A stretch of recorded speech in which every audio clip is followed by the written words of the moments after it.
Gracias a todos, gracias por estar aquí. Estamos con el abogado Augusto Campo, abogado de la Universidad Católica de Colombia, especialista en investigación criminal. Ha sido juez, magistrado, docente, ha trabajado en las alcaldías de Bogotá, en las alcaldías de Ibagué, también es columnista. Buenas noches, doctor Augusto, ¿cómo está? Buenas noches, Beto, ¿cómo está? Gracias por invitarme aquí a tu programa. Gracias, doctor. Doctor, estamos recientes, le acabaron de ganar el fallo de tutela al señor Álvaro Uribe Vélez y a su abogado Abelardo de la Espriella. Nuevamente ganaron. Cuéntenos los pormenores de este fallo, ya que Abelardo de la Espriella pues obviamente va a impugnarlo. Sí, bueno, precisar primero, Beto, gracias por la pregunta, que el fallo es un fallo de primera instancia, ¿no? Y sí, fue a propósito de una acción de tutela, de una demanda de tutela que instaura el reconocido abogado Abelardo de la Espriella, apoderando los intereses representando al expresidente, hoy senador Álvaro Uribe Vélez. Y básicamente, digamos que la pretensión era silenciar y en ese sentido sacar del aire el documental, la serie que ha sido además exitosa, por todos conocida como Matarife. Esa era la pretensión principal. Adujo en su escrito, en su tutela, el apoderado del expresidente Uribe que se estaban afectando derechos al buen nombre y a la honra. Y en ese orden de ideas se enlistó pues una serie de pruebas, sobre todo de trinos y de mensajes que a través de la red emitió o ha venido emitiendo el guionista y el productor, digamos que el cerebro detrás de esta serie que es Daniel Emilio Mendoza Leal.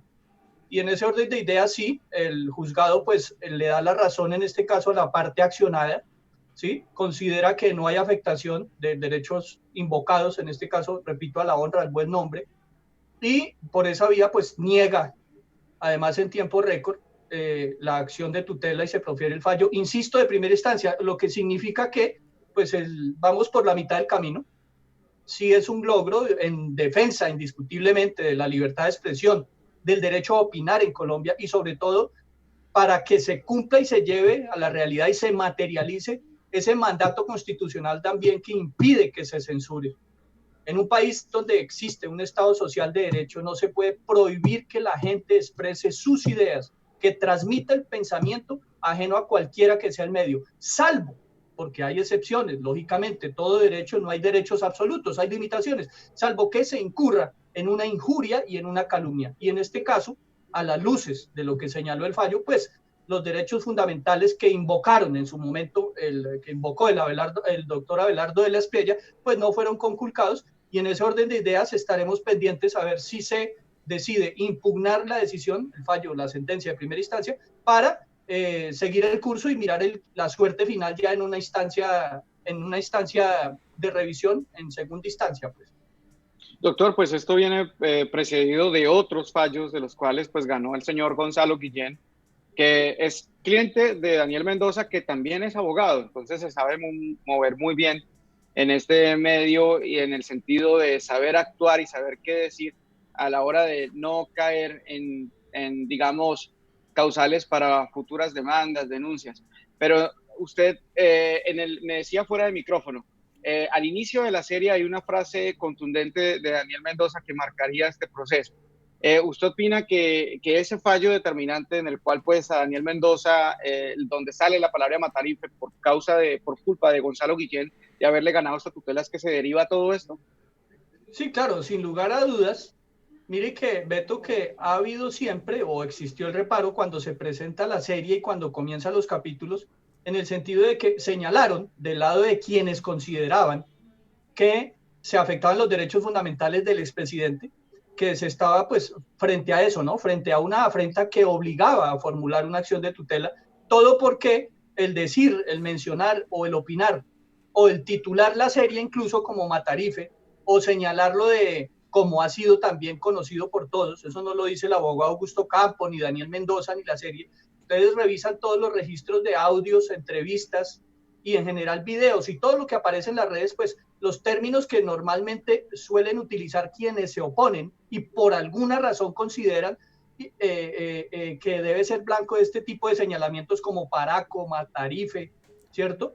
Y de la mano de esa decisión, La primera, que se cuestionó porque muchos dijeron que no había hecho tránsito a cosa juzgada, en el sentido de que no se agotó el requisito de plausibilidad. Digamos que es un tema más de filigrana jurídica para no entrarnos ahí. Pues ahora sí existe definitivamente un fallo que abordó de fondo el tema, porque si ese era el reparo, en este se soluciona, y hay un juez de la República que en este caso, al negar, cuidado, al negar la acción de tutela, que se soportó en eso, en que se le decía a Álvaro Uribe Vélez Matarife, se le señalaba de paraco y muchas otras cosas más, pues sin lugar a dudas se está avalando ahora sí, no solamente al señor Daniel Mendoza y a su serie para que continúe y no se nos prive a todos como colombianos de seguir asistiendo todos los viernes puntualmente a ver cada capítulo, sino que cualquiera estaríamos habilitados en ese sentido, Beto, con un ítem.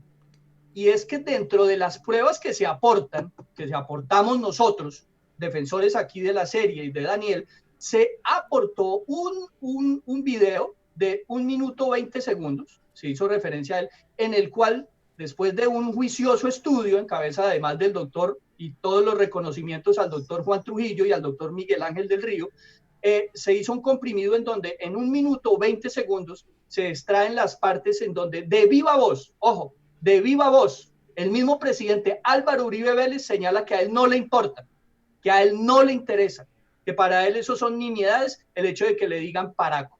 Y en ese orden de ideas fue un argumento que se explicó en la contestación de la demanda, en el sentido de que si él en repetidas ocasiones ha señalado que a él no le interesa eso, sino que a él le interesa es que lo dejen debatir, ¿por qué ahora, a propósito de la emisión de la serie, que como hemos señalado en algunas otras intervenciones, lo que hace es un documento histórico?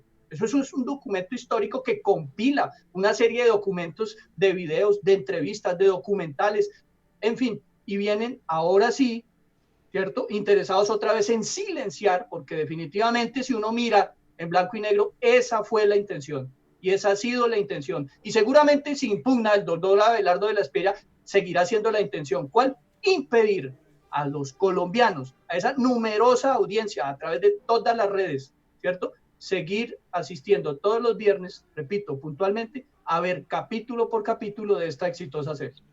Doctor, pues me ayuda muchísimo. Mire, yo aquí tengo una demanda que me interpuso el doctor Álvaro Uribe Vélez aquí en Estados Unidos. Y aquí pues las demandas de tipo penal, injuria y calumnia, pues valga la redundancia, no es penal sino civil, en cuanto a que es una difamación. Entonces me da usted un argumento súper importante. Ese minuto, pues ese video de 1 minuto 20 no lo conocía, puesto que aquí él alegó que sufría de estrés emocional por un video en que lo traté del líder natural del paramilitarismo. Uno no se imagina que a un tipo como eso le dé estrés emocional. Me causó mucha risa. Pienso que estrés emocional es el que sufrieron las madres de los jóvenes asesinados y hechos pasar como soldados en combate, o los familiares de las masacres perpetradas por paramilitares. Gracias, doctor, por ese argumento. Doctor, ¿usted cree que debería haber entonces una sanción, o bueno, crear en Colombia un mecanismo para sancionar? Creo que ya existe, ¿no? Sancionar a los abogados que pretenden malgastar y utilizar erradamente el aparato judicial en Colombia, llenándolo de demandas y denuncias para callar a un sector político por una opinión que quiera dar.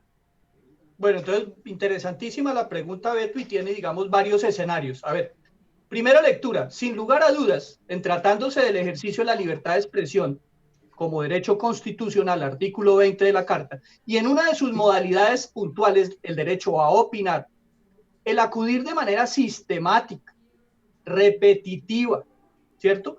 Y podríamos llamar temeraria, presentando unos hechos tratando subrepticiamente de silenciar esa opinión, sin lugar a dudas, desconoce carta política y desconoce ley. ¿Cuál? En Colombia está prohibida la censura. Si nosotros hiláramos delgado, jurídica y constitucionalmente hablando, podríamos, porque existe el tipo penal, ¿cierto?, de falsa denuncia e incluso, Beto, de fraude procesal. Cuando un abogado o cualquier sujeto acude a la administración de justicia presentando hechos mentirosos o falaces, tratando de inducir una decisión de una autoridad judicial o administrativa, soportada en eso se llama fraude procesal, eso es un delito y está penado o punibilizado con pena de prisión. 1. 2. sin lugar a dudas, y ha sido además pronunciamientos reiterados de la misma FLIP, eso es un acoso judicial para los periodistas y los opinadores en general. ¿Listo? Y Sí. por esa vía, a nosotros, a los abogados, a quienes dependemos de una tarjeta profesional como nuestra herramienta de trabajo para poder ejercer la profesión, también existe, acorde con el estatuto del régimen disciplinario para los abogados, existe un tipo especial disciplinario que sanciona ese tipo de comportamientos. ¿Cuál? El uso indebido y no justificado, reiterativo de recursos. Luego, excelente pregunta. Si nosotros hacemos un estudio juicioso, cada caso hay que analizarlo en particular, ¿ves? Y nosotros determinamos, concluimos que ese profesional del derecho está faltando a la ética porque incurre en ese tipo disciplinario que no debe, y además puede estar incurso en un delito, sin lugar a dudas, puede proceder una acción penal por fraude procesal, por falsa denuncia e incluso la adecuación desde el punto de vista disciplinario para lograr suspender, que sería la sanción, suspenderlo en el ejercicio de la profesión. Entonces, muy buena pregunta. Valga aclarar a las personas que están viendo este video que el señor Abelardo de la Espriella sí tiene investigaciones incluyendo los delitos de falsa denuncia, concierto para delinquir, injuria y otros delitos de los cuales me llamó la atención que Daniel Coronel en su investigación que hizo respecto a una columna que él sacó en el año 2018 refiriéndose a los ingresos del señor Abelardo de la Espriella, pues el señor no quiso mostrar sus ingresos. Entonces, Abelardo tampoco, la justicia colombiana le denegó unos derechos de petición a Daniel Coronel para saber el historial de denuncias que ni siquiera se puede mostrar en el SPOA. Creo que eso es público. Y Abelardo creo que no le aparece. Entonces, Daniel Coronel se cansó de enviar esos derechos de petición. Inclusive, pues la vida de Abelardo de la Espriella es un misterio total, pero claramente estamos ante un señor que sí tiene antecedentes con la justicia por este tema. Que valga aclarar también que pues son procesos que están estancados o algunos están archivados y otros pues están prescritos, pues para hacer aquí con la rigurosidad del tema. Pero Beto, ente preciso entonces ya disculpe, me hago gala del ejercicio profesional y te respondo como abogado.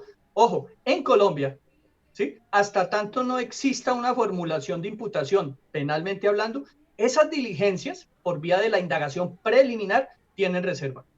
Luego una persona puede ser denunciada y aparecerle denuncia, ¿cierto? Radicada 10, 15 denuncias. Pero primero es que ni siquiera, muchas veces, porque, insisto, hay reserva, ni siquiera el indiciado tiene acceso a eso.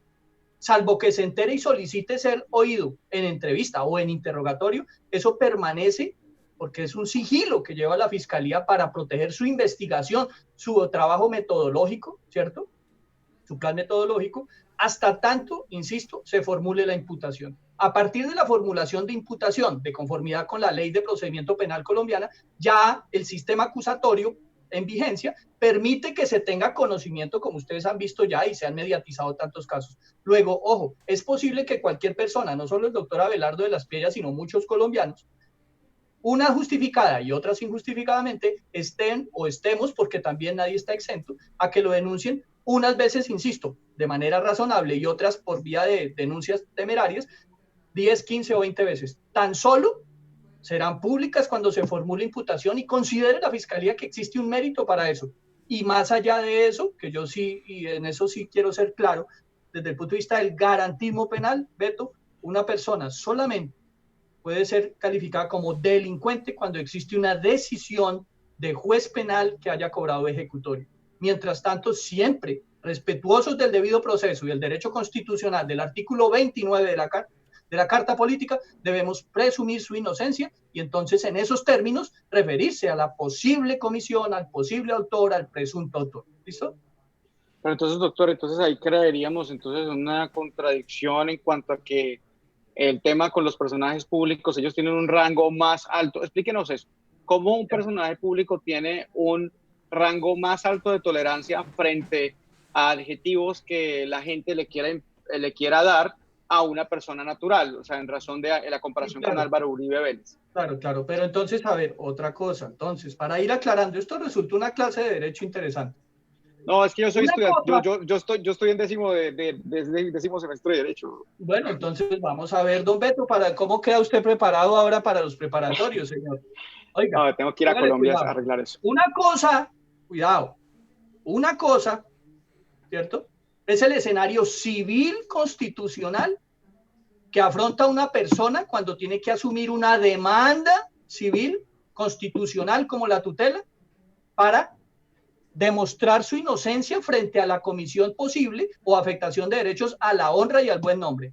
Es decir, una cosa es una demanda, una tutela o una acción civil para resarcir perjuicios por afectación de derechos fundamentales a honra y buen nombre, primer escenario, y otra muy diferente, va de la mano, pero cuidado, el ejercicio del juez es diferente cuando afronta un proceso penal por injuria y por calumnia. Son dos ejercicios de valoración totalmente diferentes. No obstante, coinciden en algunos aspectos. El ejercicio de hermenéutica que hace el operador judicial, en este caso el juez, es diferente. Tanto es así, Beto, que existe la posibilidad de que a una persona que ha acudido a una acción de tutela le protejan los derechos y consideren que efectivamente le vulneraron su derecho a la honra y a buen nombre y le ordenen al demandado retractarse, rectificarse, eliminar los trinos, eliminar, bueno, la tutela procede, pero no necesariamente, Beto, procede que lo condenen por injuria y por calumnia. Entonces, son dos escenarios totalmente diferentes. Tú que estás en Estados Unidos, revisa el caso de O.J. Simpson. ¿Qué pasó en ese caso? A ver, responde, a ver el alumno, ¿cómo va, Beto? ¿Qué pasó con el caso de O.J. Simpson? Bueno, Él al fue momento absuelto. él fue declarado, fue absuelto, el señor que ¿En qué supuestamente por matar escenario? a su esposa. ¿En qué escenario? En No, el doctor, es que penal. estamos aquí para aprender, sí, Bueno, en el en el escenario penal, penal. Beto. En el penal fue absuelto, pero él lo condenan civilmente por perjuicios. Entonces, mire que hacia afuera, ¿cierto? Las personas que no manejen el tema van a decir, y de alguna manera es entendible, dicen, ¿cómo así que lo condenan civilmente porque lo hayan responsable del homicidio, pero penalmente no? Y entonces la explicación que aplica allá, en el derecho de los Estados Unidos como acá, es que el ejercicio del juez es diferente. ¿Por qué? Porque uno puede afectar honra y buen nombre en el escenario civil por un descuido, por negligencia, porque no estuvo, porque por llevar la contraria, porque opinó mal, porque no soportó de manera debida sus afirmaciones o sus opiniones, ¿cierto? Y entonces por esa vía prospera la tutela. Pero otro escenario mucho más estricto de ejercicio, de valoración, de juicio de responsabilidad es el penal, porque en el penal, Beto, sí se tiene que probar que hubo que señala la jurisprudencia y la doctrina, un ánimos injuriante, es decir, que se tuvo la intención, el elemento a sabiendas de afectar ese derecho que protege como bien jurídico que ampara la norma de esa persona que es víctima. Entonces, por eso no es extraño, a pesar de que aparezca contradictorio, que una persona le prospere la tutela, ¿cierto? Pero en el penal no lo hallen responsable. Doctor, bueno, listo. Para entrar en materia y no seguir hablando de Abelardo de la Espriella, y gracias por darnos esas clases, no es solamente para mí, sino para todas las personas que nos ven. Doctor, ¿usted ha convertido en parte del derecho en Colombia en una obra social y no en un negocio, o se pueden combinar las dos?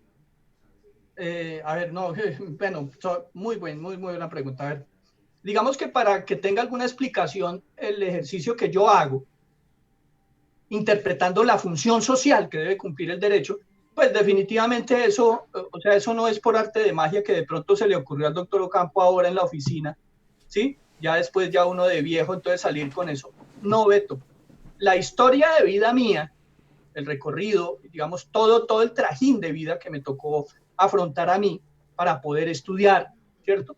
Me obligó, porque uno no quiere pasar por afugias, la vida me llevó a escenarios en donde tuve que, por ejemplo, fui vendedor ambulante y tuve que afrontar ese escenario de la calle con todas las arbitrariedades, con todas las persecuciones de la policía, con todo y que, imagínense, estamos hablando de hace 30 años, me pegaba la policía, me perseguía la policía por vender en la calle. Y yo con eso pues asumí los costos de la universidad. Incluso en alguna, y a manera de anécdota, en alguna oportunidad, cuando le piden a uno la identificación, yo no tenía la cédula, la había dejado, y mostré el carnet de la universidad. Y el comentario, Beto, en ese momento entre la policía decían, oiga, venga, mire, porque pues yo también tenía el cabello largo y era de la época, decían, mire, estos hippies también pueden estudiar, ¿ya? Y entonces, desde ahí, ese escenario te lleva a ti a crear una conciencia y una vocación social, porque en la calle, con la experiencia de vida que se tiene, existe eso es como un, llamémoslo, no sé si aplique muy bien el término, es un clan, es una cofradía importante de amistad, de compartir el día a día, los escenarios, la comida, por ejemplo, que es importante, ¿cierto? Todas esas experiencias, ser unas veces víctima del abuso del poder, en este caso policial, y otras veces ser compañero para tratar de defender al amigo. Y en ese interreno pues logré salir y abogado y ejerciendo además en la práctica, en el terreno, siendo estudiante, defendiendo a estas personas. Sin haberme lógicamente graduado, tenía conocimiento y podía y sabía cómo ejercer, que es lo que nos hace falta a muchos colombianos acá. Primero, conocer a qué tenemos derecho. Y segundo, Beto, saber cómo podemos ejercer la defensa de nuestros derechos. No hay pedagogía constitucional, se está fallando en eso. Entonces, si no hay pedagogía y no conocemos cuáles son nuestros derechos y más allá de eso no tenemos las herramientas para hacerlos defender, ¿qué pasa? Pues permitimos que nos afecten nuestros derechos. Entonces, esa historia viene desde allá.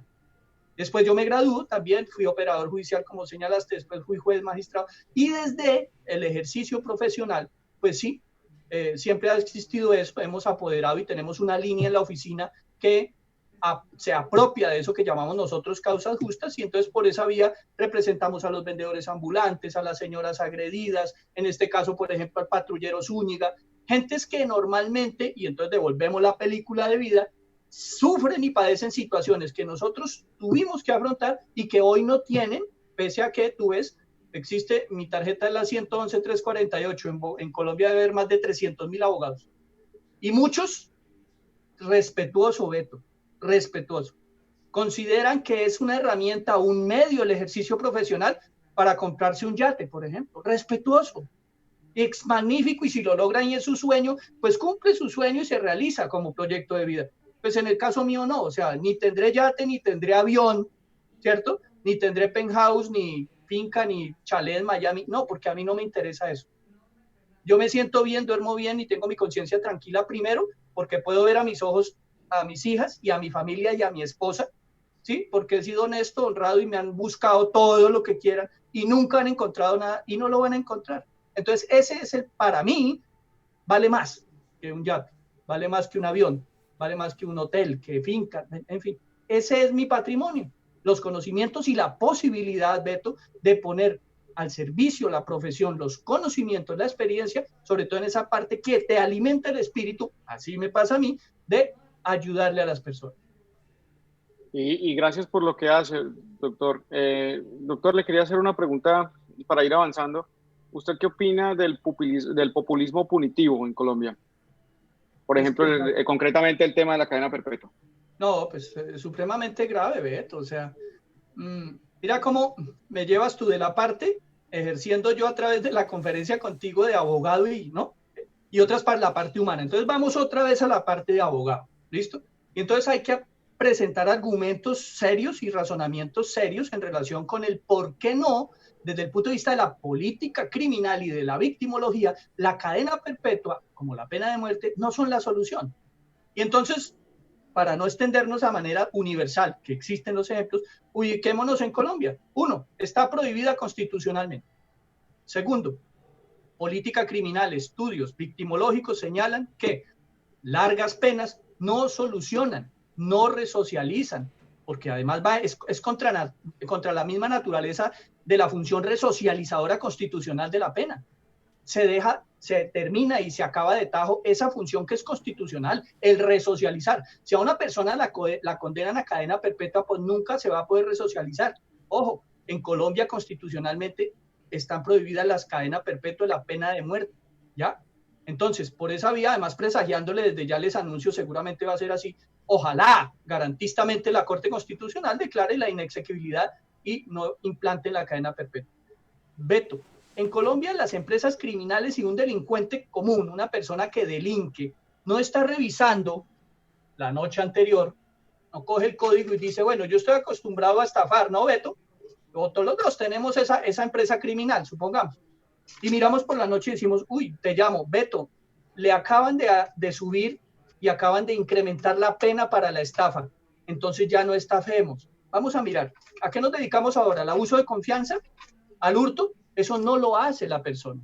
Porque una persona que va a delinquir va convencida de que no lo van a capturar. Y si no, no lo haría. ¿Ya? Por esa vía no es. Otra razón, y entonces salimos a un escenario internacional. En China hay cadena perpetua y hay pena de muerte. Beto, en China hay cárceles. Entonces, ¿cuál es la explicación? Mira, si la cadena perpetua y la pena de muerte fueran la solución, no habría cárceles. ¿Qué pasa? Esas largas penas no disuaden al delincuente, no lo disuaden. ¿Qué es lo que pasa en la práctica? Que el delito se perfecciona. Y te voy a poner un ejemplo en la práctica en Colombia. Ley 1696 del 93, se me escapa. La que incrementó las sanciones en el tema de los accidentes de tránsito por conductores borrachos. ¿Listo? Como vieron que era frecuente, y ahí venimos al tema tuyo del populismo punitivo, que se cometían y se consumaban muchos delitos por irresponsables al volante, que toman como un instrumento de arma ese vehículo y mataban y lesionaban, le pareció fácil a los legisladores incrementar las penas y dijeron, vamos a incrementar las penas, las multas, 14, 15 millones, suspensión de la licencia y penalmente incrementar las penas. Pues no solucionó, Beto, todavía hay borrachos matando gente, con un agravante. Ojo, las largas penas, el incremento de las penas no disuade. ¿Sabes qué pasa? Perfecciona el delito. ¿Cómo? Antes, cuando Pedro Pérez atropellaba a una persona borracho, se bajaba borracho, sí, pero trataba de auxiliar, no huía. Ahora no, Beto. Ahora una persona que lleve 2 o 3 cervezas encima, huye de la escena, no auxilia y ese lesionado pierde la vida. ¿Viste? Se agravó. Dentro del camino al crimen, como hablamos los penalistas, el intercrímenes, se perfeccionó. Entonces el señor huye, don Pedro Rodríguez huye, temeroso de la sanción penal y además en multa, le pasa la borrachera y al día siguiente se asesora de un abogado, se presenta voluntariamente, le toman la muestra y lógicamente ya no van a salir trazas de alcohol en la sangre. Conclusión, injusticia, impunidad y otra cosa, la cartera. Si se revisa, por estadística, si se revisan las cifras, las carteras, en este caso las multas, las sumas, están disparadas, porque hay gente que tiene un carro de 10, 12 millones y la multa le vale 18, pues deja el carro y lo pierde, Beto. Luego, incrementar las penas, eso de manera populista no soluciona el delito, lo perfecciona. Doctor, entonces usted se antepone a los conceptos de Kant y Hegel que conciben al delito como la negación del derecho y a la pena la entienden como la negación de la negación y como que el castigo es la anulación de la anulación del delito. Entonces usted se contrapone a eso y dice que pues el delito no es, la pena no debe ser, debe buscar una resocialización y un cambio en el comportamiento de las personas, más no su castigo para que es lo que hace no es enviar un mensaje a la sociedad. Por completo. Mira, no lo digo, se cortó. Ahí. No lo digo yo, cuidado, no lo digo yo. ¿Cuál es la corriente actual y cuál es el futuro de la victimología y del derecho penal? No es encerrar a la gente. ¿Ya? El tema es, y volvemos, y es un tema ya sociológico y es un tema coyuntural complicado a nivel mundial. El tema es de educación. Beto, cuando tú vas en un vehículo y paras en una esquina y ves el semáforo en rojo, y va a ser honesto y me va a responder, ¿listo? Son las 2 de la mañana. Tú vas solo, no va tomado, tranquilo que no va tomado. Y ve que el semáforo está en verde, cuidado, está en verde. No vienen de ningún lado vehículos. ¿Qué haces tú? Dime la verdad. Está en verde, discúlpame, está en rojo, ojo, está en rojo para ti. Yo le voy a contestar. Voy a contestar. La verdad. Aquí en Miami no. Bueno, es posible. En Colombia sí. Bueno, excelente respuesta. Si estoy en la 25 con Quinta, en Ibagué, y yo Sí. veo que aquí no pasa nadie, no pasa nadie, y yo estoy en rojo, yo me lo paso. Son las 2 de la mañana, no pasa nada, ¿cierto? Bueno, Ujú. pues mira ahí, listo, me acabas de responder. El día que un ciudadano, un ser humano, un colombiano, el que sea, en cualquier latitud, tú te pasas porque tú ves que no viene nadie y sobre todo porque dice, hombre, no hay policía, ¿sí? No, el día que tú no te pases el semáforo, pudiéndolo hacer, porque creas y tienes conciencia, no por la multa, Beto, no por la sanción, sino porque tú dices, esto está mal, ese día cambiamos como sociedad. Doctor, ¿No? Entonces, el tema es de educación y el tema es de que las penas, así sean de corta duración, por llamarle de alguna manera, se cumplan. Beto, en Colombia hay vigentes más de 200.000 órdenes de captura. Hay gente en la séptima en Bogotá caminando que están condenados. Falla ahí policía judicial, fallan los organismos de seguridad. La gente paga caminando por la séptima las penas porque cambian de identidad, porque se burlan de la administración de justicia. Entonces lo que se necesita no son penas largas, ni encerrar a la gente. Hay que ponerla a trabajar, hay que educar a la gente, hay que crear conciencia. Y si se captura a la gente, que es la finalidad, es que efectivamente cumplan intramuralmente las penas y no con lujos y beneficios o en las casas fiscales, batallones del ejército. Cuidado con eso. doctor, pues siguiéndole preguntando sobre los temas coyunturales y jurídicos, porque pues, la gente, para que se aleje de esa información que dan los medios, que es una información por encima y la gente pues carente de conceptos técnicos, pues va dando conclusiones así a la ligera. Lo aprovecho para preguntarle qué opina del fallo de la Corte Constitucional de acuerdo a la doble conformidad que se le otorgó a Andrés Felipe Arias. ¿Es exclusiva para él? ¿Lo pueden digamos, soltar ya? ¿Qué va a pasar en este caso? Bueno, a ver, otra precisión, Beto. Uno, como todo, y eso viene desde la antigüedad, pues somos animales políticos. Todos los actos están revestidos y tienen un simbolismo y una connotación política. ¿Sí? Primera premisa. Ajeno a mi proyección, a mi convencimiento desde el punto de vista ideológico político, ¿cierto? Yo, como abogado, que es lo principal, como jurista, convencido de ese garantismo, yo te lo digo, yo celebro ese fallo. ¿Sí? Y estoy de acuerdo en que Andrés Felipe Arias tenga la posibilidad de que esa decisión condenatoria en única instancia, porque fue en única al final, sea revisada. ¿Por qué? Vuelvo y digo, no lo dice el abogado Augusto Campo, lo decimos los abogados que constitucionalmente somos respetuosos de eso, de los derechos fundamentales, de las garantías que incluso por vía de los instrumentos internacionales, Pacto de San José, Convención Americana de los Derechos Humanos, están ratificados por la misma constitución política por vía del artículo 93 del bloque de constitucionalidad. Que en este caso sea el señor Andrés Felipe Arias, con quien seguramente me distancio ideológicamente por el partido del movimiento al cual pertenece, o por el mentor o todo. Eso es una cosa, ¿ves? Y otra cosa es lo que uno, si es respetuoso de sus principios y es consecuente, tiene que señalar. Y en este caso, estoy de acuerdo, ojo, no solamente que se le garantice a él, sino que, y entonces miramos en la revisión, hacemos la revisión de los alcances del fallo de la Corte, cuando modula y entonces a partir de qué momento es viable y se tiene la posibilidad de acceder a esa doble conformidad.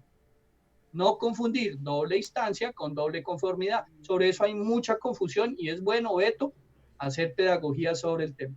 ¿Listo? La doble conformidad aplica cuando, no obstante, la decisión tener segunda instancia, es decir, un poquito de pedagogía. En primera fue absuelto Pedro Pérez y en segunda fue condenado. Ahí tiene derecho a la doble conformidad, porque ese fallo condenatorio quedó en primera. Y ese fallo constitucionalmente y convencionalmente, por vía de instrumentos internacionales, señalo, tiene y debe ser revisado por un superior funcional. Esa es prácticamente, muy en blanco y negro, la doble conformidad. No confundir, insisto, con la doble instancia.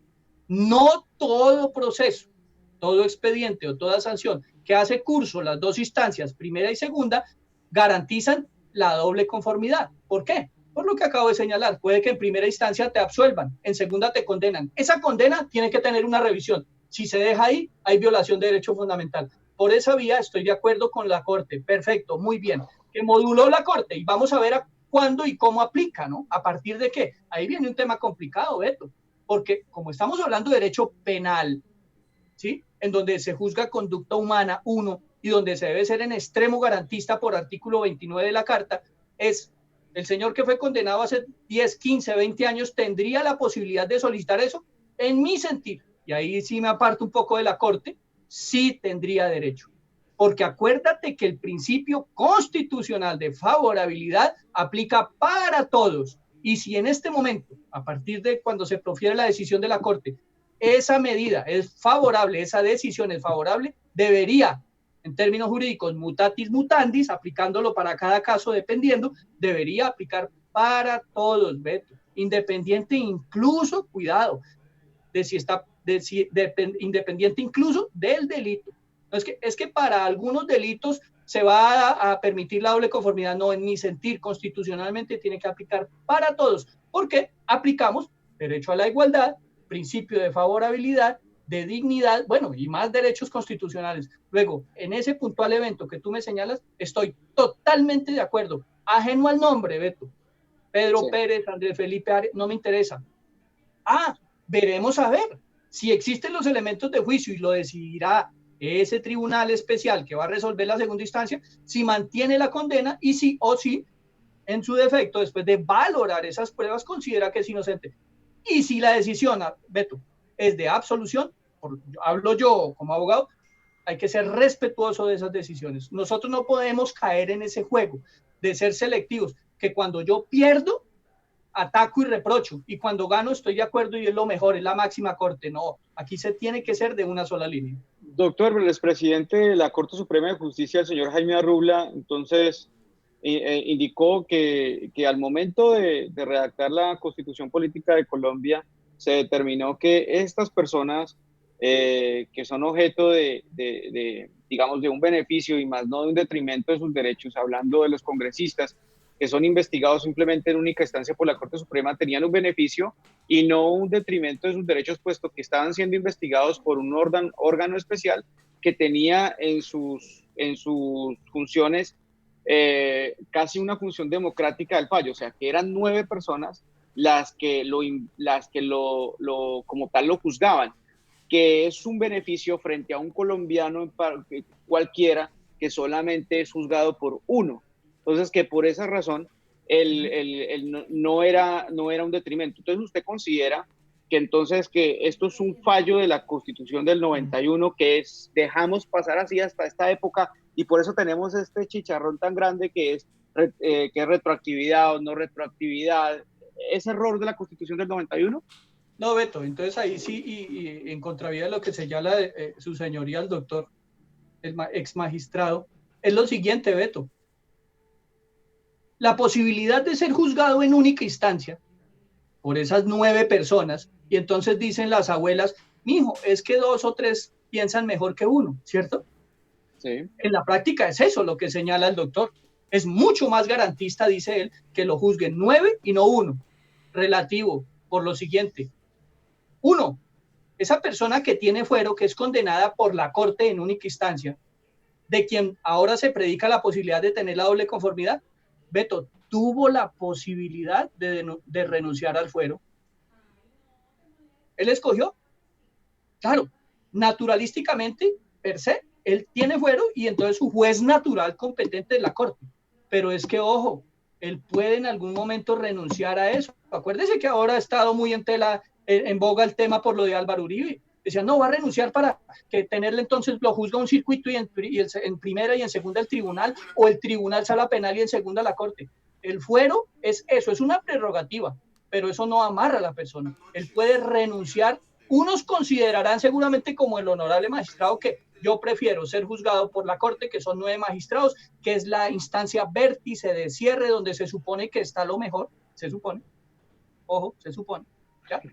Y no por un juez unipersonal o por un juez de sala, tribunal, que son 3. No, yo prefiero que sea la Corte. Bueno, Pero hay otros que dicen, no, yo prefiero renuncio al fuero, ¿cierto?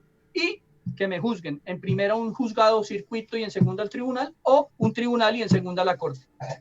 Ojo, si yo fuera defensor en algunos casos, y he tratado ese tema, yo siempre recomiendo que se renuncie al fuero, porque hay primera instancia, Beto, segunda instancia, y ¿sabe qué?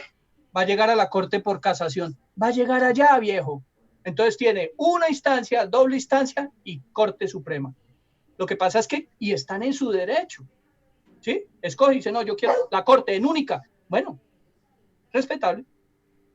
Lo que usted hablaba ahorita sobre el tema de ideológico dentro de su ejercicio del derecho, ¿usted cree que como pasa en el periodismo, los abogados no deberían tomar posición política? No, es imposible, Beto. O sea, uno tiene y yo también. Es Y yo, inherente a la persona, es humano, es el derecho del ser humano. claro, lo que pasa es que ahí ya entra en juego algo y es algo ya muy íntimo, ¿no? Ojo. Y ahí sí volvemos al tema de que el colega Belardo de la Estrella, y es un tema más que uno esté forzado legalmente, es un tema ético, ¿sí? Yo no me imagino, además nunca va a pasar, creo yo, ¿sí? Defendiendo a Álvaro Uribe Vélez. Primero, porque no creo que vaya a acudir a mí. Y segundo, porque no lo voy a hacer. Pero es un convencimiento íntimo. Ahí sí, volvemos al tema del patrullero, de objeción de conciencia. Porque mis principios, mis valores y mi convencimiento íntimo no me harían dormir tranquilo, por ejemplo. Pero hay abogados y es respetuoso, es que eso no merece ningún tipo de reproche. Y ahí comparto lo del colega Iván Cancino. ¿Por qué nos atacan a nosotros los abogados por lo que es el cliente? Es que ¿por qué nos identifican con el cliente, Beto? Si es que tanto la persona, y se lo digo yo que he apoderado muchas causas donde señores han sido señalados de violadores y he sacado más de 12 porque han sido temeraria, falaz y mentirosamente denunciados. Y duraron 3, 4 años presos injustamente. Y los he asumido y ahí están. Son a esas personas a las que hay que defender. Entonces, ¿por qué? Y es la crítica que comparto con Iván y con Francisco Bernate, ¿por qué nos identifican a nosotros con las personas a los que defendemos? No, nosotros ejercemos nuestra profesión. Claro, hay llamémoslo así, un libre albedrío para escoger uno a quien defiende, sin lugar a dudas. Pero eso ya es muy íntimo. Si yo me siento mal defendiendo a Pedro Pérez, pues no lo hago. Pero si yo quiero defender a la señora, que ahora asumí hace poco un caso de esa señora que agredida, que le pegaron, bueno, pues lo hago yo. Hay otros que no. Hay colegas que no defienden temas que tengan algún vínculo o relación con narcotráfico. No lo hacen. Excelente, es su decisión. Pero como el tema de los médicos, dicen y cuestionan mucho, ¿no? Le dicen al médico, doctor, bueno, pero usted como si llega una persona que acaba de asaltar en un banco y está herido y le llega a usted y usted sabe que esa persona puede mañana salir y atracarlo y matarlo a usted o a un hijo. Hombre, el médico, si jura y si cumple mejor lo que juró, tiene que atenderlo. Y si no, pues para eso existe la objeción de conciencia. Es muy íntimo. Doctor, me gusta mucho su sensatez jurídica y voy a decir un comentario impopular frente a las personas que me siguen. Y a mí me parece un enigma admirable el abogado Iván Cancino. Fijó 3 posiciones que a mí me desubicaron completamente por sus posiciones ideológicas. La primera fue que fue uno de los que dijo que el fiscal Barbosa se debería declarar impedido frente a la ley política. Y claramente, pues el señor Iván Cancino es un señor uribista. Lo segundo, el tema que hablábamos ahorita del populismo punitivo, también se declaró en contra de la cadena perpetua. Y otro hecho que me desconcierta es que es abogado del gobernador Caicedo.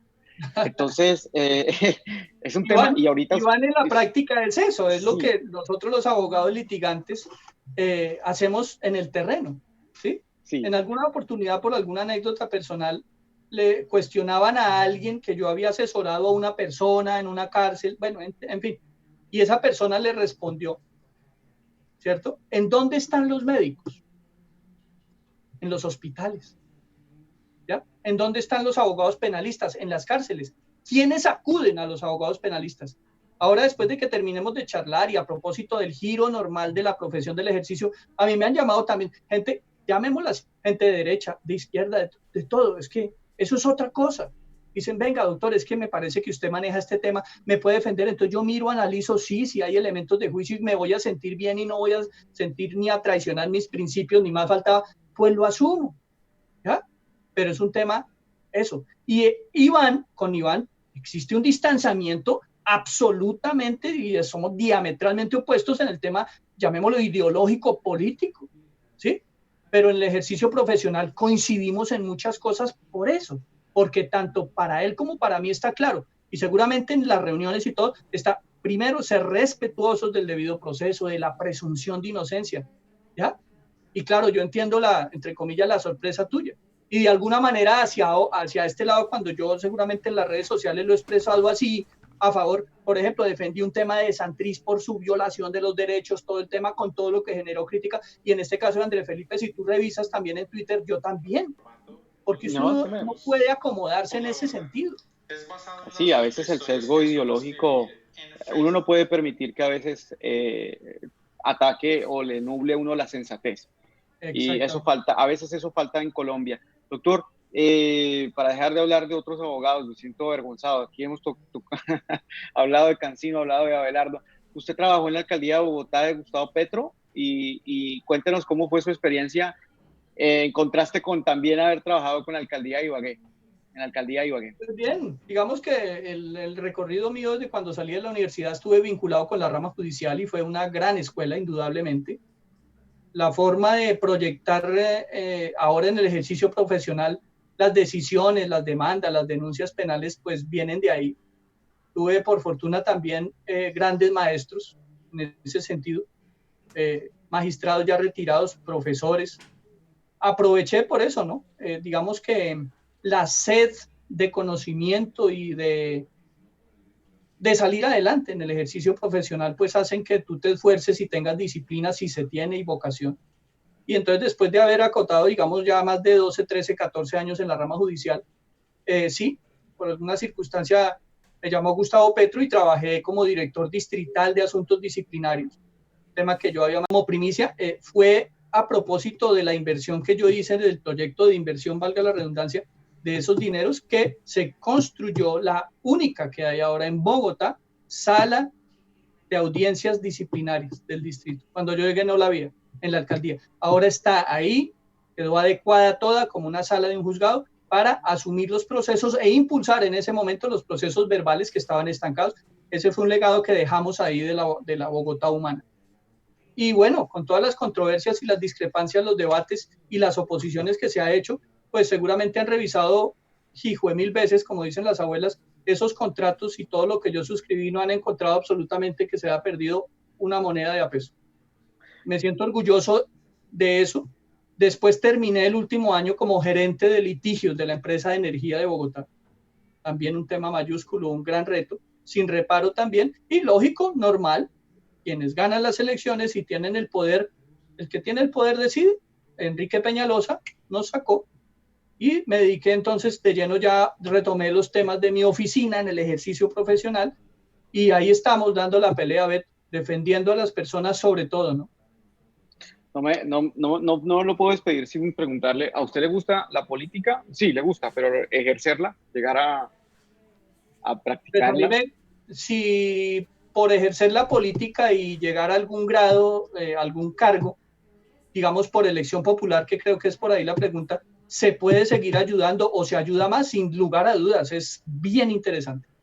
Pero eso, la premisa es esa, realmente materializar. Por ejemplo, ¿cómo podría uno en un escenario donde tuviera la posibilidad de decidir y de proyectar algún tipo de, valga la redundancia, de proyecto, de acuerdo, bueno, algún tipo de iniciativa a favor de los vendedores ambulantes, de la población vulnerable, por ejemplo, de las personas de las cárceles, de toda ese gran cúmulo de sujetos de especial protección que siempre he tenido contacto? Entonces, los sujetos que están en las cárceles, por ejemplo, los vendedores ambulantes, las madres cabeza de familia, si esas personas a las cuales en el ejercicio profesional he podido evitar y seguimos haciendo el esfuerzo, y valga el reconocimiento hacia ti también, que yo veo que tú tienes eso, también lo haces con Alejo y con Levi ahora por lo de la Vaqui. Hombre, eso es extraordinario. O sea, yo no sé si tú sientas lo mismo. cuando uno logra que una persona sonría por un gesto que de pronto para muchos es muy insignificante, pero que la persona se acueste tranquila y le logre sacar una sonrisa, eso no tiene precio, Beto. Y si hay algún escenario donde uno pueda potencializar eso contra todo, porque nada es fácil y nunca nos han regalado nada, sería extraordinariamente feliz en ese sentido. Doctor, la última pregunta. ¿Qué cambios usted implementaría a la justicia colombiana y por qué eliminar la comisión de acusaciones y elegir la manera como se elige el fiscal, al procurador y los magistrados? A ver, otra Mentiras, vez, una, pero lleva como tres. La primera, ¿cómo es? no. Lo que pasa es que es mi respuesta, pero se la quiero plantear así. ¿Qué cambios implementaría usted a la justicia en Colombia y por qué la eliminación de la comisión de acusaciones y la manera como se elige el fiscal? Adelantándome a su respuesta. Ya, bueno, entonces primero que todo, y la apuesta mía, además porque sobre el tema yo hice una columna, la apuesta mía es bien atrevida en el tema del cambio de modelo de juzgamiento. Yo considero, para que veas tú a propósito de la coyuntura y si hablamos y somos consecuentes con el tema del populismo punitivo. Aquí se hacen juicios, Beto, paralelos. Igual, comparto lo mismo que señala Iván Cancino. Una cosa son los juicios mediáticos paralelos que se llama y otro es la realidad y la verdad procesal en los juicios reales en aplicación de la ley del procedimiento penal. ¿Ya? Aquí a ti te pueden absolver, supongamos, Ernesto Samper, pero todo el mundo lo tiene como responsable. Y puedes salir absuelto por un estrado judicial, pero siempre seguirás condenado en la conciencia de las personas. Por esa vía yo estoy convencido de que sería, tú que estás en los Estados Unidos, muy similar al de los Estados Unidos, donde los ciudadanos participarán, Beto. Que la parte de instrucción se llevara hasta la acusación por parte de la Fiscalía General de la Nación. Ojo, y una vez te respondo a la otra, que no dependiera del Ejecutivo. Primero, pues yo soy lógico por lo garantista, yo soy un convencido de que todos, incluso los magistrados de la Corte Suprema, deberían ser y arribar a esos escenarios por concurso, por méritos, no por palanca. ¿Sí? El tema del cuestionamiento no es llegar allá y las observaciones que se hacen, sino están llegando a las instancias de decisión definitivas los mejores, cuidado con la respuesta, o los que hacen más lobby. Y entonces ve unos ejemplos, y no tengo reparo en señalarlo, en cómo ternan al señor que ahora es fiscal general de la Nación, que ni siquiera es penalista, para el cargo más importante en el derecho penal. Claro, él dice que él es el segundo cargo más importante de Colombia, pero es el cargo más importante en el ejercicio de la acción penal en Colombia, y no es penalista. Ojo con eso. Entonces ahí hay. Entonces, primero, sacar del Ejecutivo la posibilidad de ternar al fiscal. Invéntense otro. Dos, cambiar el modelo de juzgamiento, hasta la instrucción, hasta la acusación, que lo lleve la Fiscalía. Y después, Estados Unidos, con jurados de conciencia. Que salvo una decisión contraevidente de ese jurado, integrado por ciudadanos del común escogidos, y se harían las reglas, el juez puede objetar. De lo contrario, es la decisión del pueblo. Y es trasladarlo de los antiguos, de la edad primitiva, la justicia, ¿sí? Anterior, Grecia y Roma, trasladarla ahora a la época. Nos gusta criticar en los medios y salir en los grandes medios, los medios tradicionales, a condenar violando debido proceso. Listo, señor Beto, lo vamos a llamar. Como es una lista y es del directorio telefónico, así se manejaba, existirá algún censo, entonces te llaman, mañana vas y te vas a sentar allá a escuchar los testimonios y a valorar y a ponerte de acuerdo con 15 más, con el señor mensajero de Rappi, con el gerente de la empresa de energía, porque son interdisciplinarios, con la señora que hace el aseo en el edificio tal, con el contador, con el futbolista, integrar. Yo tendría esa atrevida propuesta en ese sentido. Lo del fiscal, ya te dije, sacarlo de la terna de ese amiguismo ahora, totalmente. ¿Comisión de acusaciones? Y la comisión de acusaciones, en mi sentir, ese tema debería pasar todo, no tiene sentido que exista la comisión de acusación en la medida que existe la Procuraduría General de la Nación. Y sería ese para mí el juez natural. Exacto. Doctor, ¿qué ha pasado con el caso del patrullero Zúñiga? Bueno, el patrullero Ángel Zúñiga, hombre de honor, hombre de ejemplo para la institución, tendrá que afrontar, y de la mano del suscrito, pues la defensa, pero ya, Beto, también ya fue oficial, ya nos comunicaron, porque lo solicitamos así de la Procuraduría, que sea el Ministerio Público en Cali, la Procuraduría Provincial de Cali, la que lo vaya a investigar en adelante. Afrontaremos ese escenario, la investigación disciplinaria, injusta a todas luces, pero en la Procuraduría consideramos, y por eso solicitamos el ejercicio del poder preferente, que no existía garantías en la institución policial. Por eso fue trasladado, afortunadamente, el viceprocurador general de la Nación, directamente el despacho del viceprocurador avaló nuestros argumentos y ahora en adelante tendremos que afrontar el proceso disciplinario de Ángel Zúñiga en el escenario de la Procuraduría General de la Nación. Doctor, muchas gracias. Yo fui uno de los que en las redes sociales le hizo el llamado y pensamos que era usted el indicado para defender al patrullero, ya que pues como le dije en una pregunta, usted de cierta otra manera le está dando esa enseñanza a muchos abogados que el derecho debe tener una función social y no siempre visto como un negocio, así que pues a nombre de miles de personas que lo admiran, que lo siguen, pues le queremos agradecer por su trabajo y le agradezco por haber aceptado esta invitación. Ha sido una conversación fructífera, muy pedagógica, muy técnica. No sé si usted siempre tiene este tipo de entrevistas, pero créame que soy admirador de su trabajo como jurista y muchas gracias por haber aceptado esta invitación. No, Beto, a ti, sé que eres un personaje. Muchas gracias, agradecerte a la distancia. Estoy a la orden. Y en esas causas que compartimos nosotros, porque sé que tú también tienes ese corazón débil como yo, cuenta conmigo, está la oficina a la orden. Y ahora entonces ya para rematar, y entonces yo soy el que voy a hacer una pregunta, ¿puedo? Sí, claro, Doc. Beto, yo te veo a ti también, porque además he visto comentarios, ¿sí? Te vería como un muy buen candidato para ser político. Gracias. En serio, contempla esa posibilidad. Lo digo yo aquí, digamos, como un ciudadano de a pie normal, revisando las redes y por las ejecutorias tuyas, claro, a la distancia, no sé cómo aplicaría, pero ojo con eso, porque personas del talante y con el perfil también de esa vocación de servicio, o tal vez por lo que nos identificamos, vale la pena que lleguen instancias de decisión. ¿Listo? Sobre todo eso, valientes, fronteras que digan las cosas y que tengan el valor de asumir las consecuencias de sus actos como lo has hecho tú. Gracias, doctor. Creo que hay que hacer un llamado a la desobediencia civil en cuanto a que esta debe ser ejecutada en el momento de las elecciones y creo que Colombia tiene que acabar con la politiquería. Creo que en las próximas elecciones del legislativo tenemos que ser mayoría para acompañar al ejecutivo, que seguramente no va a ser el uribismo, y creo que ahí va a estar el verdadero cambio en Colombia, porque de nada sirve llegar 15, 20 senadores de los sectores alternativos o de izquierda, sabiendo que no van a poner con 85 ampones pujando siempre para el mismo lado, que lo han hecho durante 200 años de historia republicana y que tienen al país sumido pues en esta debacle social. Gracias, doctor, por sus palabras. Hay una cosa última, precisamente, y ese es el plus que tiene, por ejemplo, los espacios que tú manejas como este. Y es desde acá, ese es el gran valor que tienen estos medios alternativos. O sea, que no están fletados y que no obedecen ni se arrodillan a quienes manejan o han acostumbrado a manejar tras bambalinas como el titiritero, no. Ese es el gran valor y ese es el gran apoyo.